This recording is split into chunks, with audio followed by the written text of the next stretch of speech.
In die nuus planne om selfoonopvangs reg deur die Kruger Wildtuin moontlik te maak. Mel Viljoen sê sy wag vir haar Piet en 'n vrou tuister glo haar eksman op die 10de bof reg voor sy huis. Goeiedag en baie welkom by Nuuspot. Dis Maandag 25 Mei en hier volg jou nuusbulletin. Die Kruger Wildtuin behoort kort voor lank selfoonopvangs reg deur die park te hê. Die minister van Omgewing, Bosbou en Visserye, Willie Oukamp, sê daar is tans gesprekke hieroor. Oukamp het in 'n onderhoud met Nuuspot oor die moord op Ernst Maree en sy vrou Dina gesê dat dit lankal tyd is om kommunikasie makliker in die Wildtuin te maak omdat dit besoekers se veiligheid kan verhoog. Die Marees is verlede week wreedaardig vermoor. Hul liggame is Vrydag in die Nganateni Noordstreek naby Kroekskonder gevind nadat hulle nie na hulle kamp teruggekeer het nie. Die egpaar se groen Ford Ranger dubbelkajuit bakkie word steeds vermis. JP Lou van Sanparke bevestig dat die voertuig nie deur enige van die 9 amptelike hekke of die 2 internasionale grensposte gery het nie, hoewel veldwagters wielspore ontdek het wat moontlik die grens na die Mosambiek oorsteek. Oukamp het benadruk dat die moorde die eerste van sy soort in die Wildtuin se byna 100-jarige bestaan is en gevra dat die publiek die voorval in daardie lig moet beskou. Die polisiekommissaris in Limpopo, luitenant-generaal Thembi Gadebe, het 'n plan gemobiliseer om die verdagtes op te spoor terwyl Sanparke bykomende sekuriteitsmaatreëls en elektroniese toesig in die gebied opgradeer. In Mahikeng Noordwes is 'n 6de verdagte, die 28-jarige man, in hegtenis geneem vir die moord op Marlene en Sergio Gomez.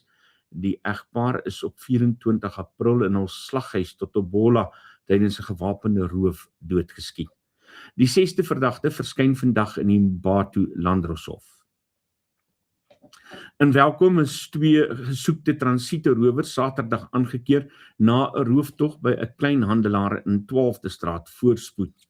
6 gewapende verdagtes het veiligheidswagte oorrompel en met kontant en toerusting gevlug, waarna 'n skietgeveg tussen die polisie en die rowers uitgebreek het. Suid-Afrika se jongste misdaadsyfers is Vrydag deur die waarnemende minister van polisie, professor Firoz Kasalia, bekend gemaak. Hoewel die moordsyfer met 9,5% gedaal het, word daar steeds gemiddeld 58 mense per dag vermoor. Daar is ook daagliks 109 aangemelde verkrachtings, waarvan byna die helfte in slagoffers se eie huise plaasvind. 'n Pretoria Boys High leerder wat gedreig het om 'n onderwyser dood te skiet, sal by die skool bly ten spyte van die beheerliggaam se pogings om hom te skors. Die Gautengse Departement van Onderwys het beveel dat die leerder wat skuldig gepleit het op die dreigemente en dwelmgebruik met 'n 12 maande opgeskorte sanksie en intervensieprogramme hanteer word. Zongezo Zibi, die voorsitter van die staande komitee oor openbare rekeninge, het in 'n skerp waarskuwing gesê dat Suid-Afrikaanse munisipaliteite in 'n kritieke toestand is. Hy het in 'n eksklusiewe onderhoud met News24 spesifiek verwys na strukturele mislukkings en korrupsie in munisipaliteite soos die Tsobotla, Buffalo City en Mangaung, waar fondse vir infrastruktuur dikwels wanbestee word. Die bekende natuurbewaarder en stigter van Chimp Eden, Eugene Cousins, is Saterdag in 'n tragiese paramotorongeluk naby Hartbeespoort-Dam dood. Cousins was 'n internasionaal bekende figuur vir sy werk in die rehabilitasie van sjimpansees en sy betrokkenheid by die Jane Goodall Instituut. Die Dierewelsynsvereniging van Suid-Afrika waarsku teen 'n nuwe gruisame kapingstaktiek op die Kaapse vlakte langs die R300. Misdadigers hang glo honde aan heininge of mure om motoriste te lok om te stop waarna hulle die voertuie probeer kaap. Die werklikheidstelevisiepersoonlikheid Mel Viljoen is uit aanhouding in Amerika vrygelaat na 2 maande in 'n immigrasiesentrum, berig Netwerk 24. Sy moet nou voorberei om die land teen die einde van Junie te verlaat, terwyl haar man Piet steeds in Kalifornië aangehou word en wag op 'n hofdatum. Mel sê egter dat sy op Piet sal wag. Die voormalige minister van internasionale betrekkinge, Naledi Pandor, is Vrydag aand by haar huis in Pretoria deur gewapende rowers aangeval. Die 3 verdagtes het met elektroniese toestelle en die gesin se voertuig gevlug, wat later in Mamelodi Oos opgespoor is. Niemand is beseer nie. Die vraag na gelisensieerde vuurwapens in Suid-Afrika die afgelope 6 jaar met 70% gestyg. Kenners skryf hierdie tendens toe aan toenemende geweldsmisdaad en die publiek se vrees vir moontlike strenger vuurwapenwetgewing wat deur die regering oorweeg word.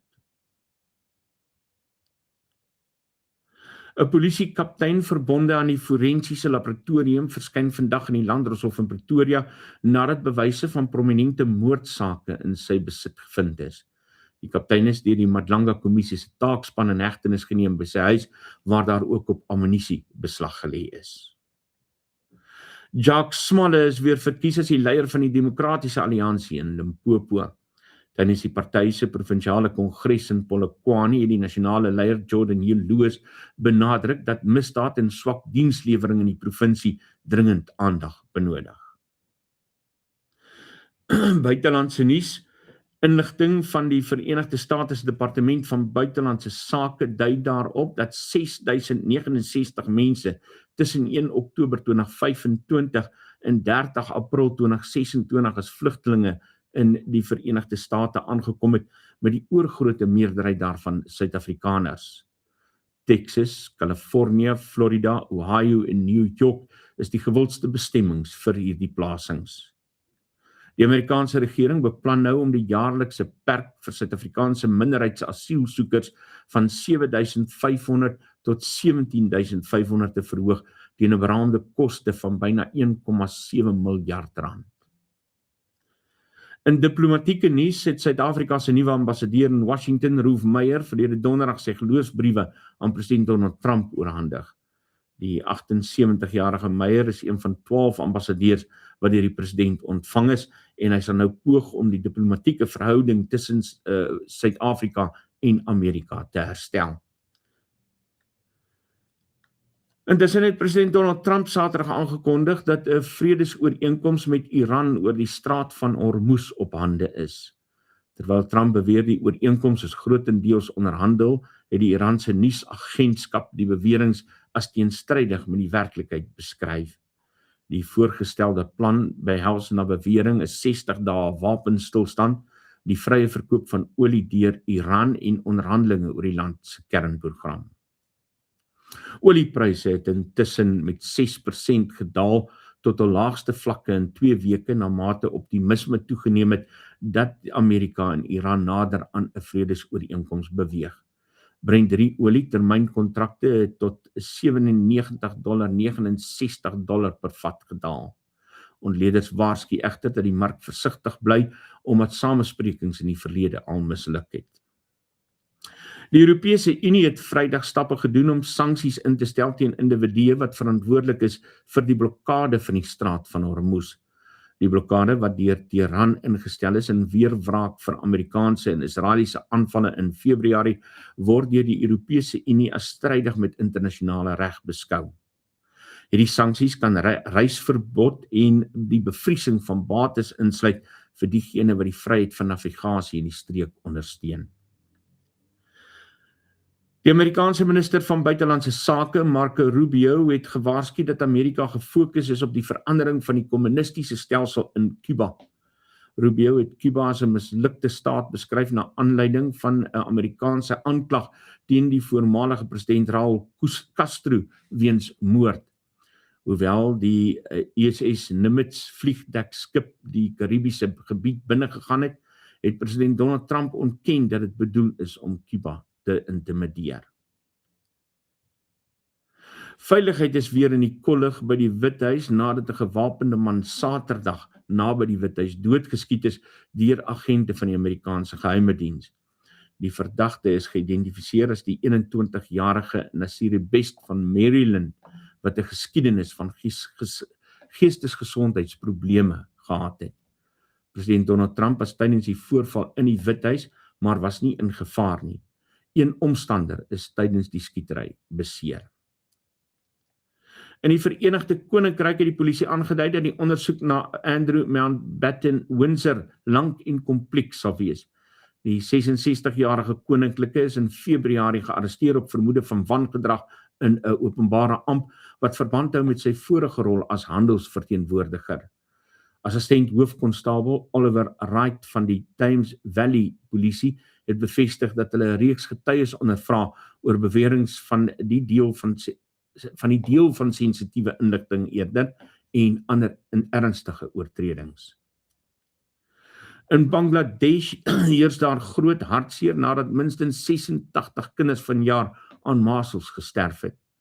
Gesondheidsowerhede het meer as 62.000 vermoedelike gevalle aangemeld wat die land se gesondheidsdienste onder enorme druk plaas. Terug in Amerika het Meta ingestem om 'n onbekende bedrag te betaal aan die Breathitt skooldistrik in Kentucky om 'n regsgeding oor sosiale media verslawing te skik.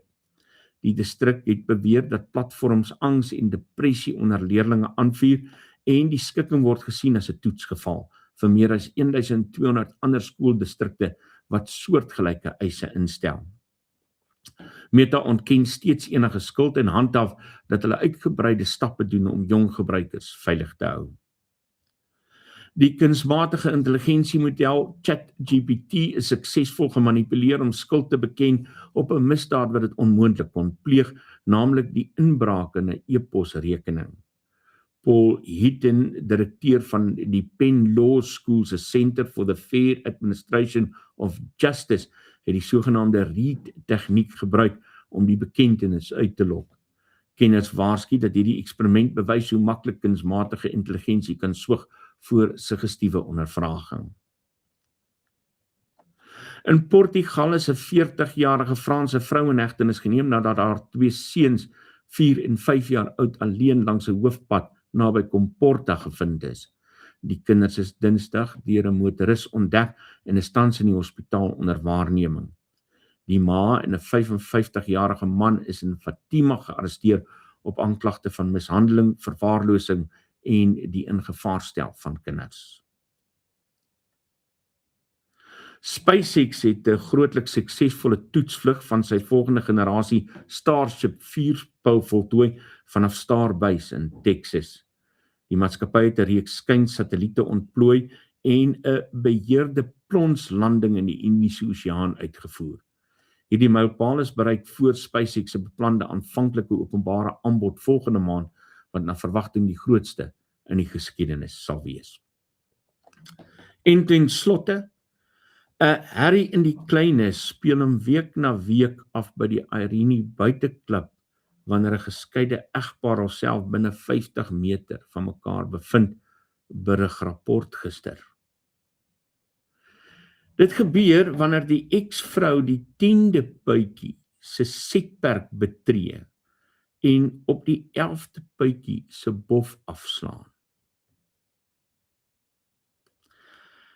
Grant Kuleski en Juliet van Sail, sy lewensmaat, sê hulle is net mooi keelvol om in die gemak van hul huis op die golfbaan weekliks in Kerry Lee Stageman, sy eksvrou, se bakkies vas te kyk.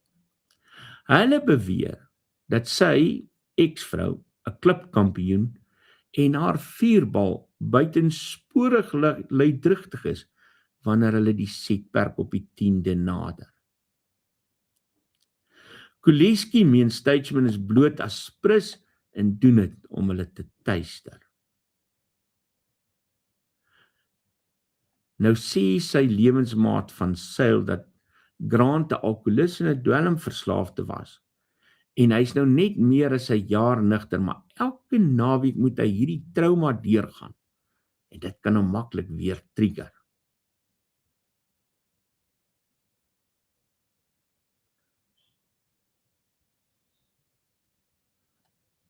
En nou sê hulle ook dat sy veronderstel is, dis nou Stageman, om 50 meter van hom af te bly, en dat hierdie puitjie reg voor sy huis hierdie verbod oortree.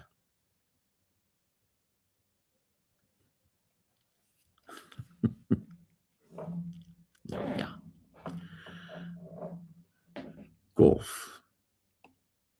lyk vir my, kan groot molatie veroorsaak, selfs na jou huwelik. Groetnis, ons gesels môre weer.